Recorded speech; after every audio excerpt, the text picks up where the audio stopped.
You're about to leave everything you know behind. The buildings, the fans, the traffic and the noise. Instead, you'll enter a world of clay walls, dry wind, and sandals so thin you feel every pebble. Tonight, you're walking into 7th century Mecca, a city not yet changed by Islam. A city built on trade, tribal honor, and a silence that hangs heavier than the heat. You won't be a hero here. You won't be rich, you'll be average.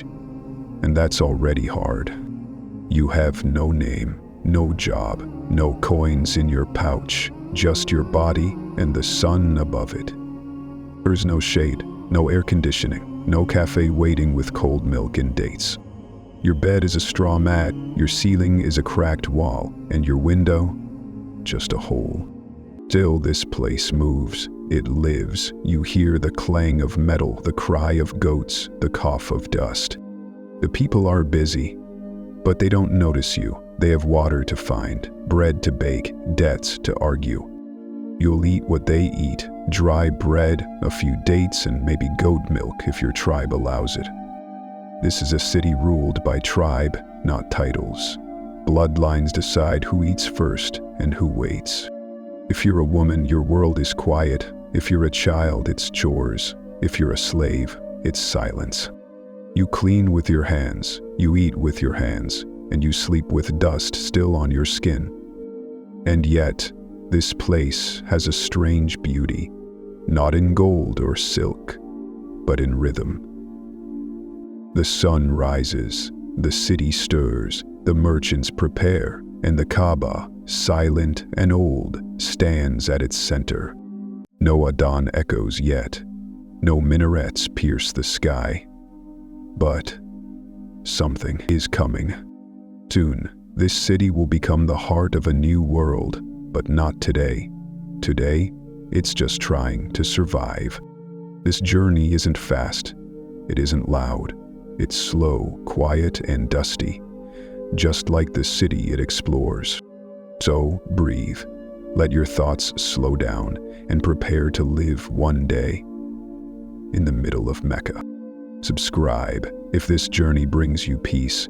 We share quiet stories of Islamic history, one simple night at a time. You wake up before the sun, not because you set an alarm, but because the sand has turned cold beneath you and your back has been aching since the second hour of night. The straw mat beneath you is thin and uneven, and the small stone room offers no comfort, only shelter from wind and watching eyes.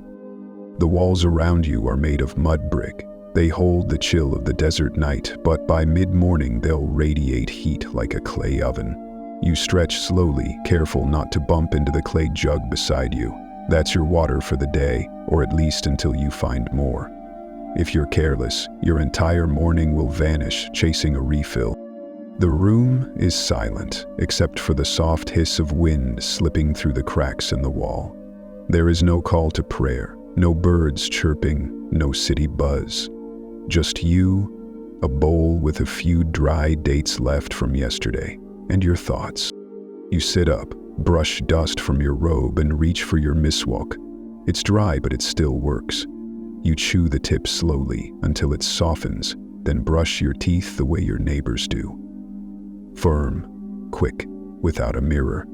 Your mouth tastes like dust, your throat like silence. You sip a little water. It's warm. You're used to that. Outside your door, someone's rooster crows. Another man yells something about missing camels. Life is starting to stir. And that means you need to move before someone takes your spot at the well. You gather your cloth bag, your rope belt, and wrap your head with a cotton scarf. The air is still cool, but not for long. You push the wooden door open. It creaks like it's been doing for 50 years. The alley outside is narrow, no more than a few arm lengths wide, with homes made from the same baked clay and palm trunks. There are goats tied to posts. One kicks over a broken bowl. No one reacts. Everyone here is too tired for drama this early. You walk quietly, not out of fear but respect. The old woman next door is still sleeping, and if you wake her, she might chase you with the broom again. She's fast for someone who barely walks. You pass 3 homes before reaching the open street, though street is a generous word. It's sand and stones, packed from years of feet and wheels. The morning sun finally peeks over the hills, and with it comes the heat, gentle at first but stubborn. You adjust your scarf. You forgot how quickly it builds. Already, you see men gathering near the well, their robes dusty, faces shaded. You hurry. No one likes the one who shows up last to draw water. When it's your turn, you lower the bucket carefully. The rope is old, and the well is deep. You hear the splash, then slowly pull it up. The water glistens. Not clear, not cold, but good enough. You cup your hands and drink deeply. The first real moment of peace today. You offer a small splash to the goat tied nearby. It doesn't thank you, just snorts and looks away. Gratitude is rare in this city. You've learned to give without expecting. You hear footsteps. Behind you, a young man, maybe 15, passes by holding a loaf of bread wrapped in cloth. He doesn't look at you. He's in a hurry. Maybe his master's waiting. Maybe he's just hungry. You tighten your belt and start walking back toward the square. Today, you'll need to find work. Nothing is promised. Maybe the tanner needs someone to carry hides. Maybe a caravan needs an extra hand to sweep dung from the path. You'll take what you get. You always do. The man nearby is shouting verses. Poetry. You pause for a moment.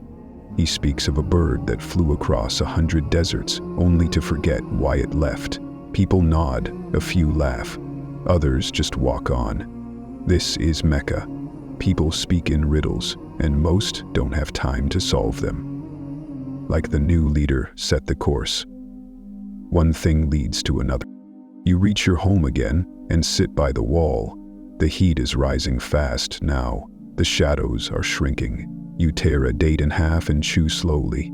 This is breakfast. For you, and for many, you wonder what the rich are eating right now. Then you stop. Thinking like that doesn't help. The date tastes better when you're grateful. You look up at the sky. It's vast, cloudless, the kind of sky that makes you feel both free and trapped at the same time. The kind of sky that doesn't promise rain. And yet, there's something peaceful about it. Something quiet that reminds you you're alive. Dusty, hungry, but alive. Your day has just begun. The morning has settled in. The sky no longer glows gold, it blazes. Heat presses down on the buildings, on the road, on your face. There's no wind now, just still air. Thick and patient, like it's waiting to see who lasts longer, you or the sun. You're not rich enough to rest through the heat and not respected enough to be served, so you walk, slowly, toward where the people gather. The well, the vendors, the hopeful corners where day labor waits to be chosen. The water in your clay jug is already warm. You rationed it. 2 sips since morning, and now it's nearly gone. Ahead, the line at the well has grown. 5, maybe 6 men. Most quiet, a few muttering about prices or the caravan that passed through last night. You wait, not because you want to, but because there's nothing else to do. When your turn comes, you lower the bucket gently, listen for the splash, then pull. It takes effort. Your hands ache, the rope is rough, the bucket is heavy, but you manage, like always. You pour most into your jug. A little is cupped for your face. It feels good, even if it smells like copper and clay. You sit down on a nearby stone, letting your arms rest. A boy runs past, his face smeared with date syrup. He's chasing a chicken. The chicken is winning. A few men chuckle. It's the only laughter you've heard all morning. You scan the market. The vendors are loud now. One man shouts about almonds. Another waves a cloth that's definitely not from Yemen, no matter what he says. Most of what's sold isn't for people like you. Luxuries are for travelers and traders. You're here for what's left at the edge of the mat. Yesterday's bread, bruised fruit, maybe lentils if someone brought too much. You trade 2 worn copper coins for a small sack of wheat. It's not enough for a full meal, but you can stretch it with help. If the woman across your alley has firewood, and if she's in the mood to share. That's 2 ifs already. You add a handful of dates to your pouch. The seller didn't weigh them, he just looked at you and nodded. Mercy is rare here. When you see it, you take it. Mercy is rare. When you get down the small entryway, you see mercy's defeat. Mercy is rare. Food in your bag, water on your back. You now look for work. The sun is climbing. You feel it on your neck, on your arms, in your breath. There's no shade on the streets, only gaps between buildings in the shadow of the Kaaba, which isn't for resting, it's for walking around, for praying to, for circling with hope or fear, but you're not doing that today. Today, you need coins.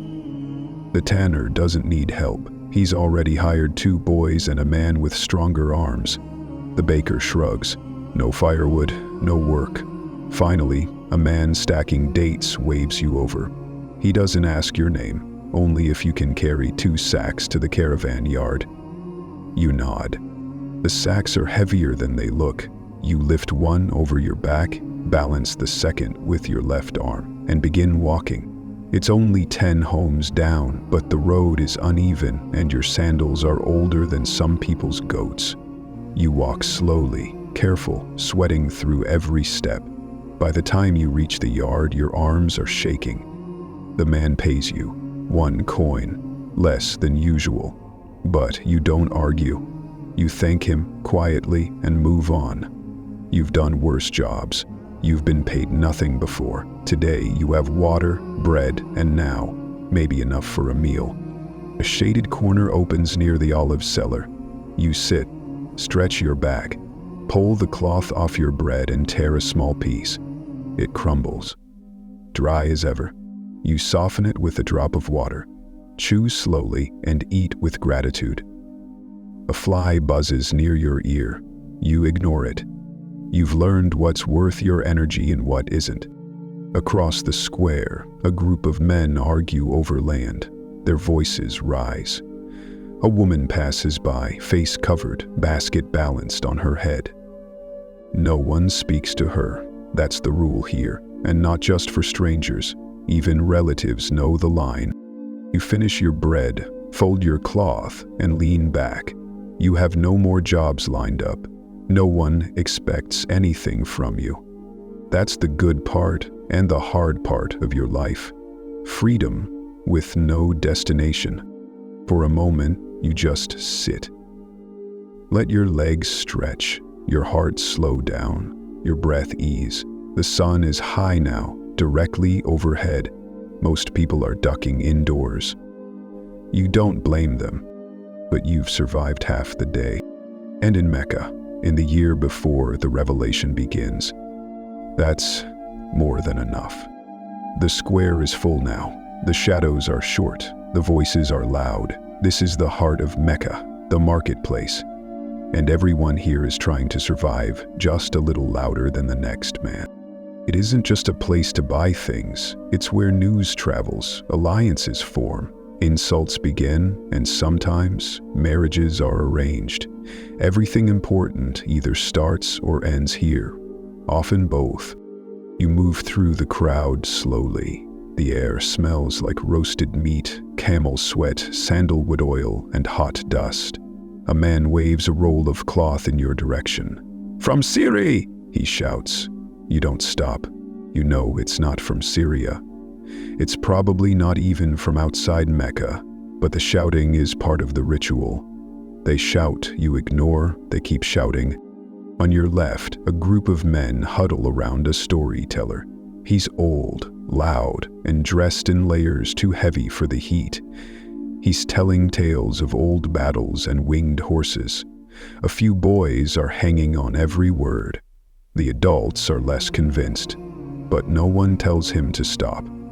Storytelling is allowed here, even when it's clearly fiction. Two camels pass by behind you, nearly brushing your arm. One groans, the other just walks like it owns the road. Their driver snaps a stick near their hooves and grumbles about spoiled goods. You step aside. Everyone does. No one wants to argue with a camel. In front of you, a boy is trying to sell dates from a shallow basket.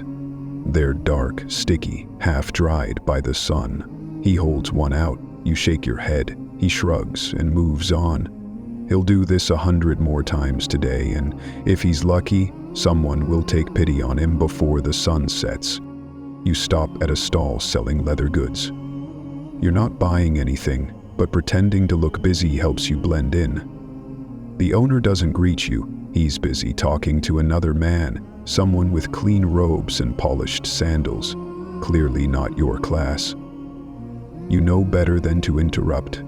This is how the city works, by appearance. You are what you wear, how you stand, who you know. Your accent can betray you. Your clothes can shame you. If your father was important, you'll be respected, even if you sell dirt. If your father was nobody, even gold won't help you much. You pass by two men locked in argument. One is from Quraysh, the dominant tribe. The other is not. You can tell by the way he stands, proud but not loud. His tone is calm, but no one is listening to him. It doesn't matter if he's right.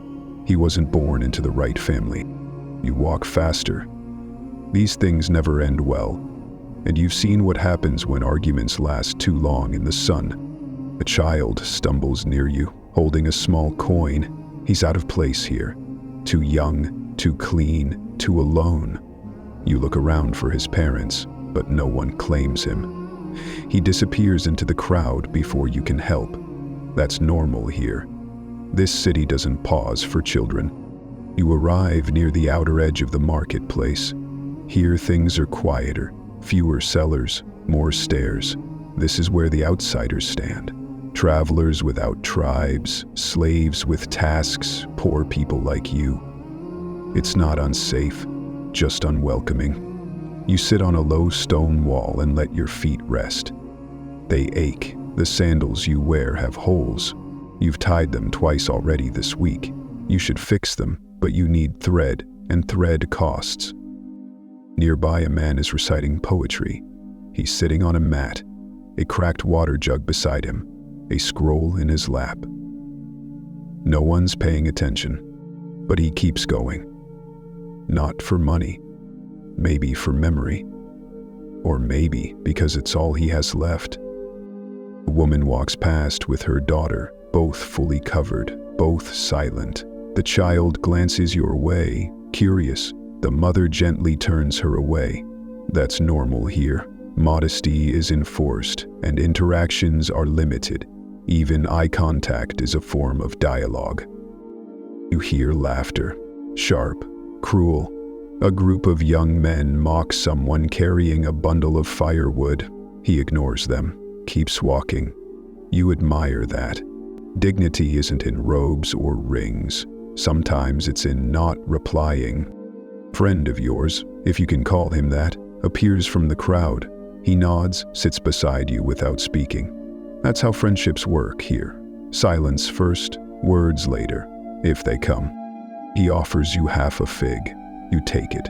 It's small, dry, not very sweet, but it means something. You eat it slowly. He doesn't ask how your day went. He knows. His was the same. The sun begins its slow descent behind the hills. The market doesn't close, but it quiets. People retreat to courtyards, to prayer, to food if they have any. You remain still, watching, listening. Another day, mostly done, and still no one knows your name. But somehow, you're still here. There is no courthouse here, no police, no judges in robes. Justice in 7th century Mecca comes from one thing: your tribe. If your people are powerful, you're untouchable. If they're weak, you're vulnerable. And if you have no tribe at all, you're invisible. You see it happen before your eyes. A merchant accuses a boy of stealing. The boy insists he paid. The merchant shouts. Soon, the street gathers. Voices rise. Faces tighten. It's not about the coin anymore. It's about who stands behind each of them. The boy is alone. The merchant is not. Within minutes, the boy is struck. Not hard, but enough. His voice cracks. He looks around. No one steps forward. No one claims him. No one dares. The merchant walks away. The boy stays down. This is Mecca, and this is justice. You've seen this before. A dispute over camels becomes a tribal blood feud. A spilled water jug leads to two dead cousins. The wrong word in the wrong place, and entire families don't speak for generations. It doesn't matter who started it. It matters who you are, or more specifically, who your father is. You keep your head low when conflict begins, because once it starts, there's no controlling it. Even witnesses are questioned, not based on what they saw, but who they're related to. Later that day, a man shouts from the mosque steps. He's calling for justice. His brother was beaten by a caravan guard. He demands payment. The guard denies it. No one asks for proof. They ask for tribal names. It's exhausting, but also predictable. You know the rules, even if they aren't written. Don't touch someone from Quraysh. Don't look at a chief's daughter. Don't raise your voice unless your cousin can back it up. You remember a story. A man from Yemen came seeking fair trade. He was cheated, laughed at, and ignored. So loudly, he began to chant in the market. Verses of protest, verses about betrayal. It embarrassed the elite. Eventually, someone with influence stood up for him. Only then was justice delivered. Not because of truth, but because of pressure. That story became famous, but it didn't change anything, because power doesn't like to share. You sit near a fountain as the sun lowers. A group of men are playing a dice game. They argue over a winning throw. It becomes heated. One of them threatens to curse the other's tribe. Suddenly it stops being a game. They stand, they circle. A fight is coming, but before fists fly, an elder appears. He doesn't speak loudly. He doesn't wave his hands. He just stares. Within seconds, the fight dies. Because he's from a tribe people respect. His presence alone restores order. Not law, not fairness, but respect. That's how disputes are controlled here. Not with facts, but with faces.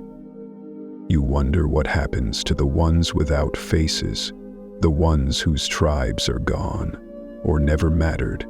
The workers, the slaves, the strangers. You've seen them punished without trial. You've seen them blamed without evidence. And worse, you've seen them disappear, and no one asks why. Later, you pass a group of boys chasing each other with sticks. They laugh. One of them falls. Another calls him a coward. The boy's older brother hears. Suddenly, it's not a game. He pushes the other child, hard, then yells a name, a tribal insult. It escalates, fast. Adults step in, but it's already serious. Because words are not just words here, they're codes. Some words are war. You keep walking. You've had enough of this today. You think about your own name. It's not powerful, but it's not shameful either. You exist in the middle, invisible enough to be safe, unknown enough to be overlooked. Still, you wonder, what if justice didn't depend on blood? What if truth mattered more than tribe? What if fairness could belong to the weak? But you don't say these thoughts out loud. Not here. Not yet. You drink the last of your water, rub the sand from your robe, and keep walking as the sky turns amber. Somewhere in this city, someone is preparing to bring a different kind of justice, but for now, This is Mecca, and the law belongs to the loudest voice in the strongest tribe. The sun dips low and Mecca exhales. The heat begins to retreat, not quickly but slowly, like a guest reluctant to leave. Long shadows stretch across walls. The voices soften. The marketplace loses its rhythm. This is evening in Mecca, not a time of rest but of return. Those who worked come back to their homes. Those who wandered find places to sit. Those with families gather. Those without stay quiet. The smell of burning wood curls through the air. Someone is cooking lentils. Someone else is boiling goat bones for broth. If you're lucky, tonight you'll eat more than dates. If you're not, you'll eat slowly so your hunger doesn't notice. You walk back to your corner of the city, the edge of the road where people like you settle. The poor, the travelers, the invisible. You're not alone, but you're not remembered either. Outside your home, a neighbor squats near a small fire. He nods at you, but doesn't speak. That's the language of dusk here. Quiet respect. He's roasting barley. The smell is sharp. It reminds you of other nights, just like this one. Inside, the clay walls are still warm. The air is heavy with dust and ash. You light a small oil lamp. It flickers, casting uneven light on the floor. You place your cloth down, sit cross-legged, and unwrap your food. Bread, 2 dates, and a few grains of cooked wheat. It's not a feast, but it's something. You begin with Bismillah. Then you eat slowly, with your right hand, with presence. There's no rush, no distractions, just the sound of chewing and the occasional pop of the fire outside. You think of the rich homes in the center of Mecca, their wide courtyards, their servants, their stews. You allow the thought, then let it pass. Envy here is useless. Gratitude is better company. After your meal, you clean your hands with leftover water and dry them on your robe. There's no towel, no soap, just routine. Outside, the stars begin to appear, not in clusters, in millions. There are no lamps here, no domes blocking your view. The sky feels enormous, almost too large for one person's life. And yet, under this sky, people pray, not all of them, not in public, but somewhere, someone has turned their face to the heavens, not toward an idol, but toward a formless, imageless God, the One. You've heard whispers of it, men speaking softly about truth, about mercy, about unity, about someone named Muhammad, who speaks of one God instead of many. They don't speak loudly. Not yet. Faith in this Mecca is still something you hide. You step outside again. The street is nearly silent. You hear clay dishes being stacked, the slow stomp of a camel moving through sand. A mother calling her son, then quiet again. You find a spot by the wall and sit. It's cool now, finally. You close your eyes, just for a moment. When you open them, the sky has deepened. Blue has become black. The stars are brighter. You count a few before forgetting the number. That's all right. Someone passes by, behind you, humming an old poem. You know the words. You used to say them as a child. Now, they feel older than the walls around you. You reflect. Not out loud, not even in full thoughts, just quiet acknowledgments. You're alive. You ate. You worked. You weren't harmed. That's enough. A friend sits beside you. Same as yesterday. Same as the day before. No words, just company. He hands you a piece of fig. You share your last date. This is your evening ritual. Not prayer in congregation. Not loud dhikr. Just stillness and a soft awareness that somewhere something sacred is beginning. You don't know yet what Islam will become. You haven't heard the Quran. You haven't seen a minaret. But you can feel something moving beneath the surface of this city. something is about to change. You head inside, blow out the lamp. The darkness wraps around you like a blanket. Outside, the fire crackles one last time. You lie down on the mat. Sand clings to your feet. Your back aches. And yet, you breathe in peace. Another day survived. Another night arrived. In this city, that's more than enough. Mecca is quiet now. Not the quiet of calm, but the quiet of exhaustion. The streets have emptied. The fires have burned down to ash. The pots are stacked. The children are asleep. And even the camels are still. The air is cooler now. Cool enough to walk without sweat. Cool enough to think.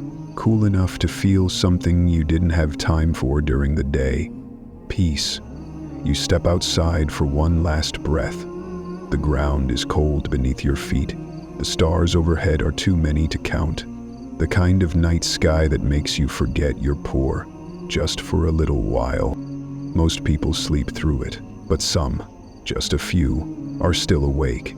In a home not far from yours, a man named Muhammad sits alone. He hasn't claimed prophecy, not yet, but he already thinks differently.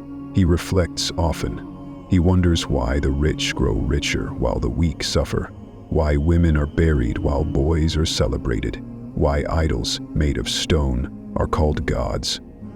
He says little of this aloud, but the thoughts, they're real, and soon they will echo tonight. You don't know any of that. To you, Muhammad is just a quiet man with a good heart, kind to orphans, fair in business, gentle in speech. People respect him, some admire him, but few know what he's becoming, and even fewer are ready for it. You sit by your door, your eyes drift toward the hills beyond the city.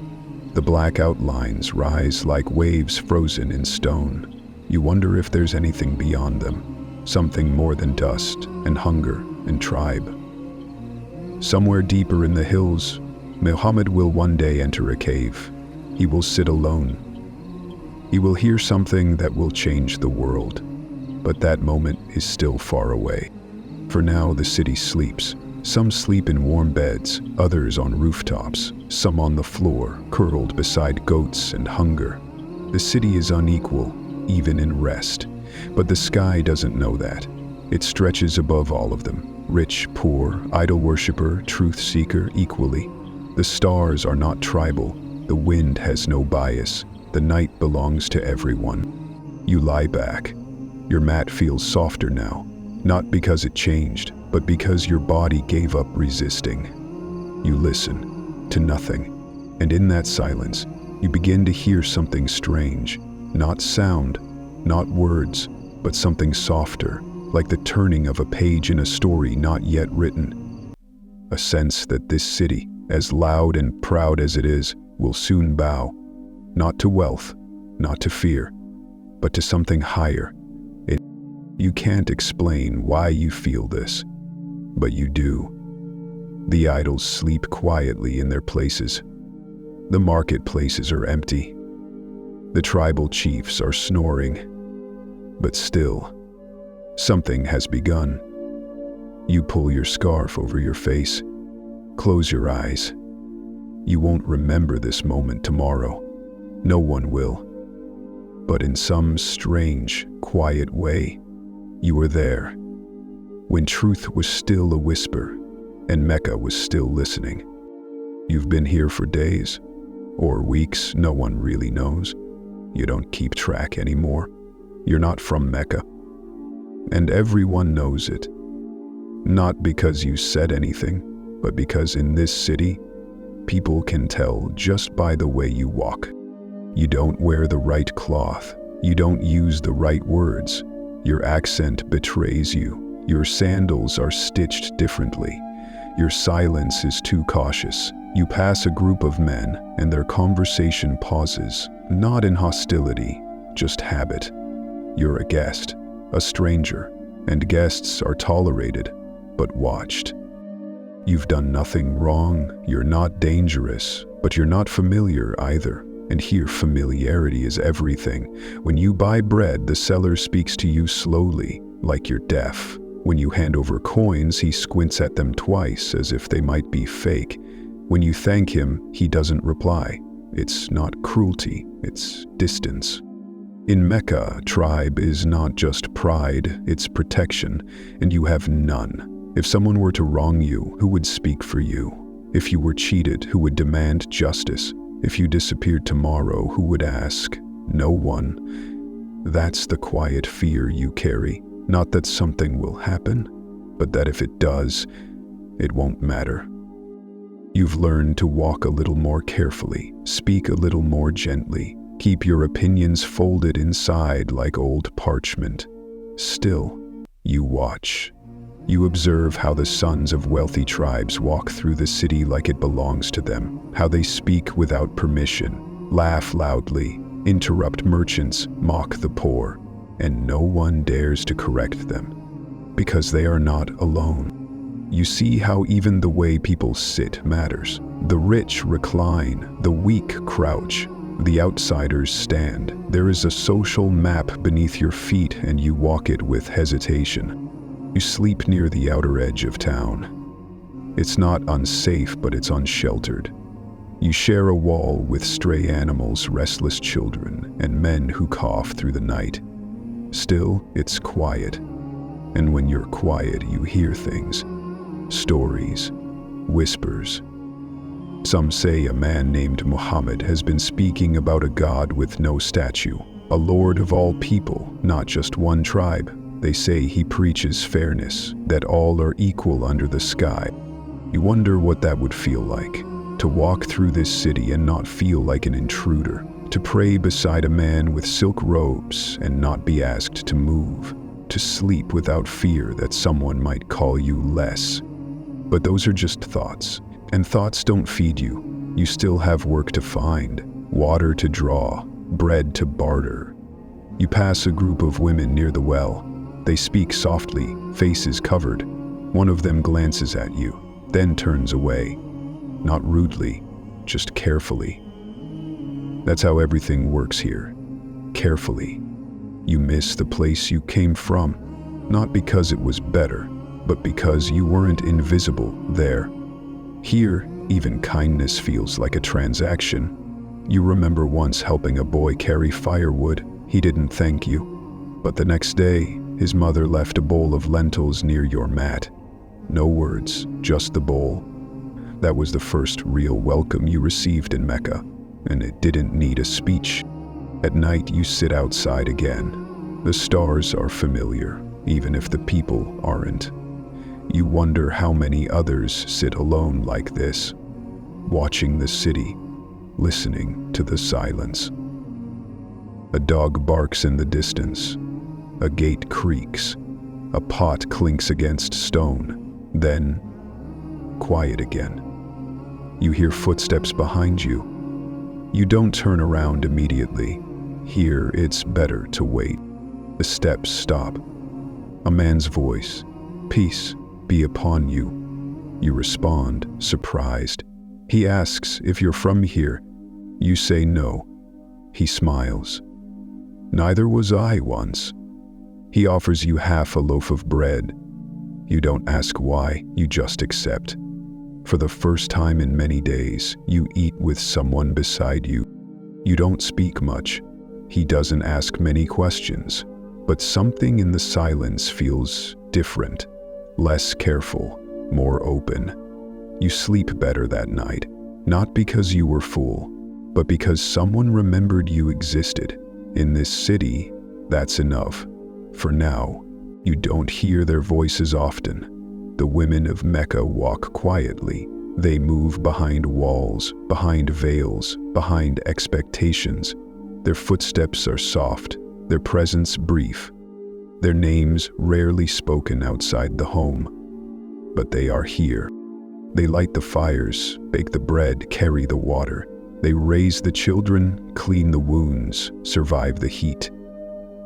They speak in low tones and hard truths, and they see everything. You pass a home with a small courtyard. Inside, a woman stirs a pot.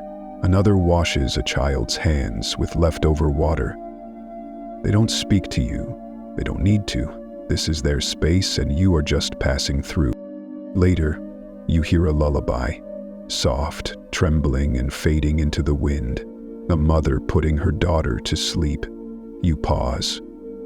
You weren't meant to hear it, but you did, and it stays with you.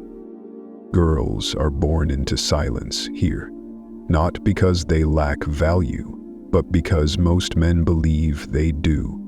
You've seen it. The disappointment in a father's face when the midwife whispers, "It's a girl." The way the room falls quiet, the way the air stiffens, like grief, where joy should have been. Some tribes celebrate sons with feasts, daughters get silence. Some girls never make it past birth.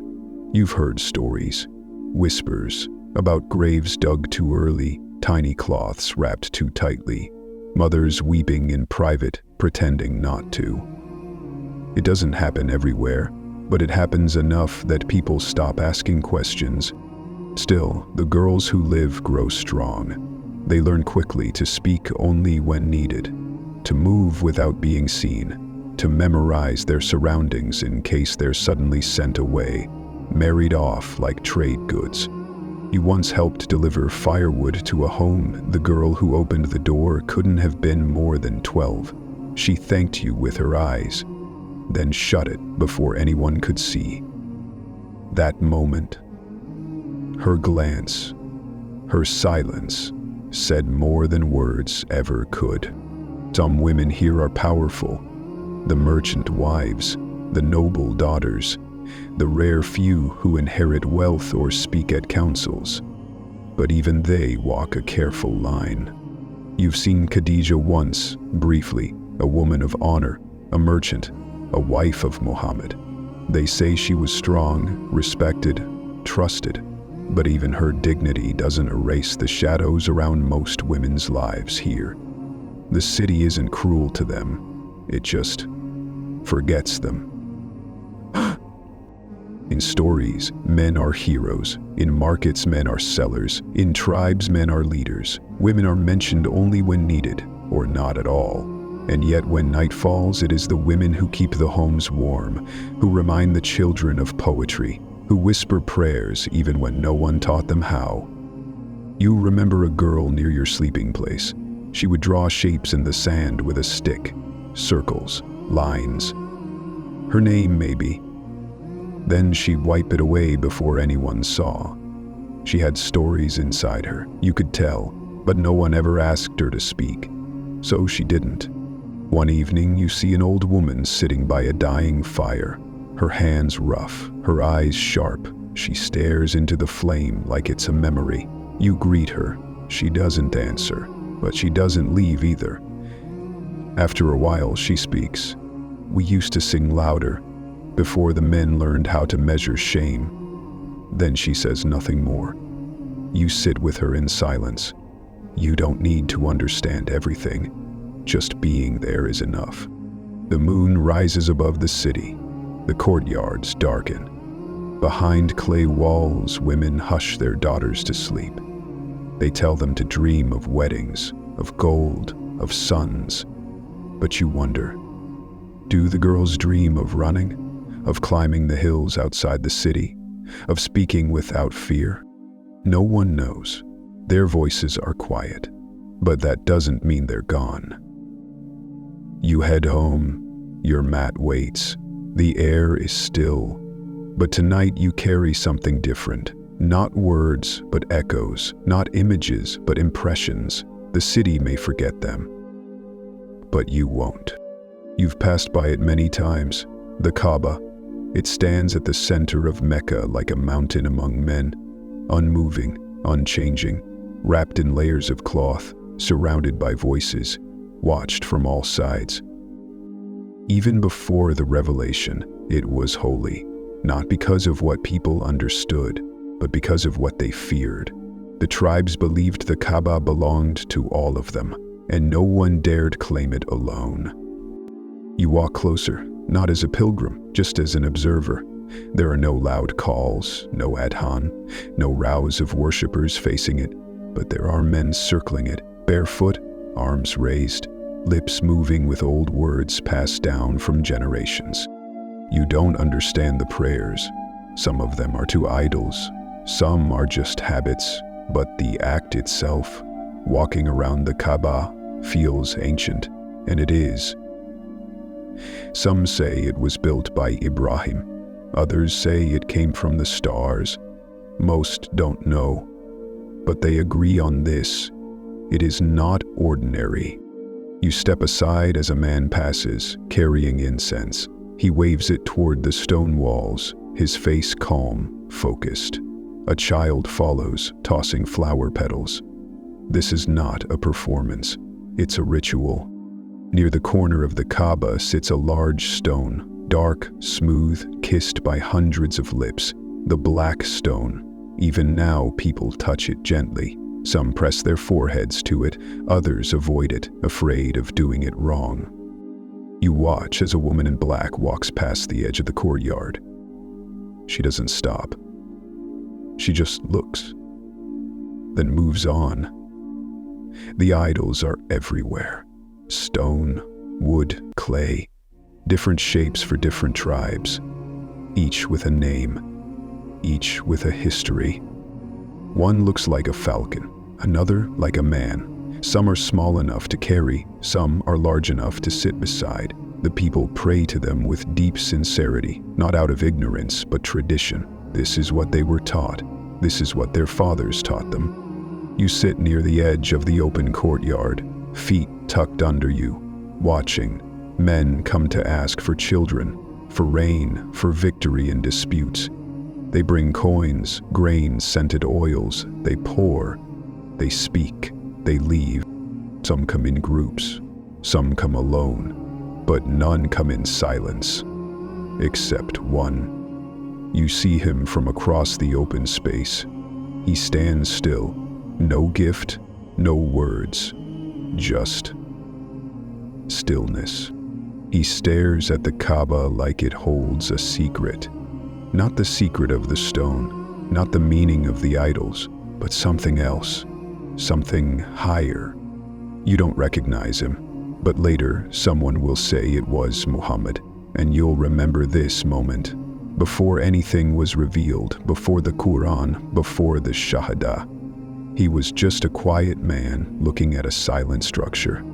You feel something heavy in your chest, not fear, not awe, just weight, like the city is holding its breath, like the stones themselves are listening. A group of travelers arrive with drums. They celebrate as they circle the Kaaba, chanting loudly. Children run behind them. Traders laugh. Incense fills the air again. The stillness is gone, but it lingers just beneath the surface. You rise and walk slowly around the outer wall. You don't touch the idols. You don't speak, but your footsteps make a quiet rhythm on the sand. 1, 2, 3. You think of Ibrahim, of a father who left his son in the desert, of a son who trusted enough to lie down for sacrifice, of a stone house built by their hands for one God, not for many. You wonder if that story is still remembered, or if it's buried beneath the noise. Either way, the house still stands, and in the coming years, it will witness things no stone should ever forget. You step away. The air is thick with smoke and voices, but beneath it all, something pure remains. You don't know what it is. You don't know what's coming. But you know this: the Kaaba is waiting. It began like all things in Mecca begin, with whispers. At first, no one said it directly, just murmurs, just fragments. A man speaking differently, a merchant who talks about one God, a tribesman who tells the rich to fear the day. No names, just wait. Then one day, the name arrives, softly at first. Muhammad. You hear it in the market, in the alleys, in the gaps between conversations. They say he doesn't speak like the poets. He doesn't shout like the merchants. He speaks slowly, clearly, and when he does, people listen. Bautista. They say he doesn't worship the idols, that he refuses to bow to wood or stone, that he talks about a Lord who sees everything, not just actions, but hearts. They say he recites words that sound like fire and silk, that when you hear them, you don't just listen, you feel them. You haven't heard the words yourself, not yet, but you want to, because something is changing. The merchants don't laugh like they used to, the tribal chiefs whisper more, and the storytellers are nervous. You see it in their faces. A man at the well lowers his voice. He says this Muhammad is calling for justice, for feeding the poor, for honoring women, for ending slavery, for tearing down the idols. He says the rich are afraid, not because of violence, but because of truth. You walk through the city and feel the tension. It's not loud, it's not chaotic, it's controlled, but it's growing. You pass a gathering near the Kaaba. Men in clean robes, leaders, merchants, decision-makers. They don't shout, they scheme. You can't hear everything, but one word keeps rising: disruption. To them, Muhammad is not just a man. He's a threat to order, to trade, to status, to power. One man says, he speaks against the gods. If he wins, we lose everything. Another adds, if the slaves believe him, we lose control. He pauses. You realize, they're not debating truth. They're defending comfort. And yet, not everyone is afraid. You meet a man near the outskirts of the city. He's old, quiet, not interested in arguments. You ask him what he thinks. He smiles. I met Muhammad once, he says. He treated me like I mattered. Then he says nothing more, but somehow it's enough. Later, near the well, you hear a boy repeating a verse. He's memorized it from his uncle. It speaks of the sky, the earth, the womb, and the promise of resurrection. He says it like a prayer, not loudly, but bravely. And you realize the words are spreading, quietly, like rain into cracks, like roots under stone. At night, the city seems more watchful. Doors close earlier, windows are quieter. People are listening for footsteps, not soldiers, but speakers. Because sometimes, words are more dangerous than swords. The next day, someone says Muhammad has been mocked in the square, that a poet insulted him, that people laughed, but even in the laughter there was fear, as if they knew, mocking won't stop him. You pass by the Kaaba again. It hasn't changed, but it feels different, as if it too is waiting. The idols are still there, still honored, still touched. But the way people look at them has changed. Less certain, less proud, less full. You sit by your wall at night and wonder, what if he's right? What if there is only one God? What if justice doesn't belong to the wealthy? What if this city needs to fall so something better can rise? You close your eyes. You don't have the answers, but you feel the question now, clearly, deeply. The wind moves through the alley like a whisper. The stars above seem sharper, and somewhere in this city, a voice is speaking truth and being heard, even by those who pretend not to listen. One God, one message. It's no longer a secret. The man named Muhammad has spoken, not just once, not just softly, but publicly. He says there is only one God, not made of stone, not carved by hands, not limited to one tribe or city. A God who hears the broken, who feeds the hungry, who honors the orphan, who commands justice even if it costs you power, and the people are listening. Some embrace it immediately. They say it feels like something they already knew, like water remembered in a time of thirst. They repeat his words, they gather in secret, they pray toward the direction he taught. Others are afraid, not of the words, but of what they'll destroy. If what Muhammad says is true, then the idols are lies, then the tribal pride is hollow. Then no man can be above another unless it is by piety. And in Mecca, that kind of truth is dangerous. You hear that, Bilal? A slave has accepted Islam, that he was beaten for it, dragged through the streets, mocked, but still he says, Ahad, Ahad, one. You hear that Khadija, a noblewoman, has stood by her husband, that Ali, a boy, prays beside him, that Abu Bakr, a wealthy man, has left his comfort for truth.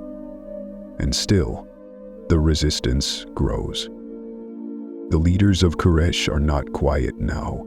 They insult, they bribe, they threaten, they offer Muhammad gold, power, position, if only he'll stop.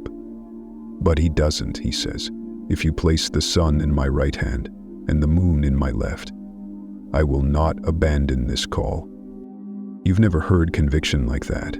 It shakes you because you've spent your life watching men bend for coins, but this one won't even bend for stars. The city is split now, not in battle, but in belief. At night you hear people whispering verses in dark courtyards, in alleyways, on rooftops. You don't understand all the words, but you feel their weight.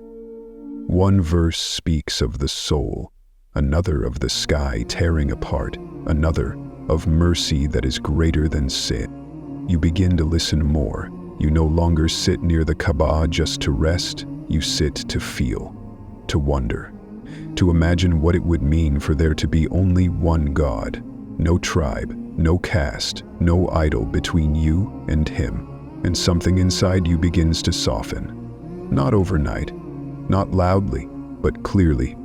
One day you pass a man in the market who looks at you and says, "Peace be upon you."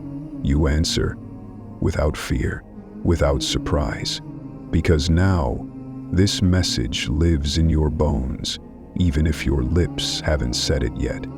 You see a woman holding her child, whispering verses of mercy. You see a poor man refusing charity unless it comes with dignity. You see two former enemies greeting each other with peace. This isn't just a message, it's a change. You haven't said the Shahada yet, not aloud, but you've stopped bowing to stone. You've started bowing your head before sleep. You've started whispering his name when no one hears.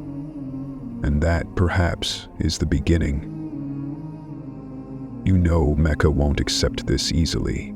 There will be resistance, there will be pain, there will be exile, but still, the call has begun, and now even the stones can't unhear it. You lie down one night thinking of everything, the tribes, the power, the idols, the silenced women, the forgotten poor, the whisper of change, and now, the man who walked into all of it and said, "There is no God but God." You don't know where this ends, but you know where it begins. Right here, right now, in a city that thought it ruled the desert, and instead became the birthplace of a mercy that would reach the mountains, the seas, and the hearts of men forever. You've just lived a day in Mecca, before the Adhan echoed through its walls, before the Quran was recited in its streets, before the world knew the name Muhammad, peace be upon him. You've seen the silence before the sound, the shadows before the light, the hearts before they were awakened. This story wasn't told to impress, it wasn't told to preach, it was told to remember, to gently close your eyes and imagine what came before the mercy that changed everything. If any words in this journey brought you calm, then let them stay with you through the night. And if I have spoken anything incorrectly, especially in matters of Islam, then I ask for your forgiveness. Indeed, all perfection belongs to Allah alone, and all mistakes are mine. Thank you for walking this path with me. Until next time.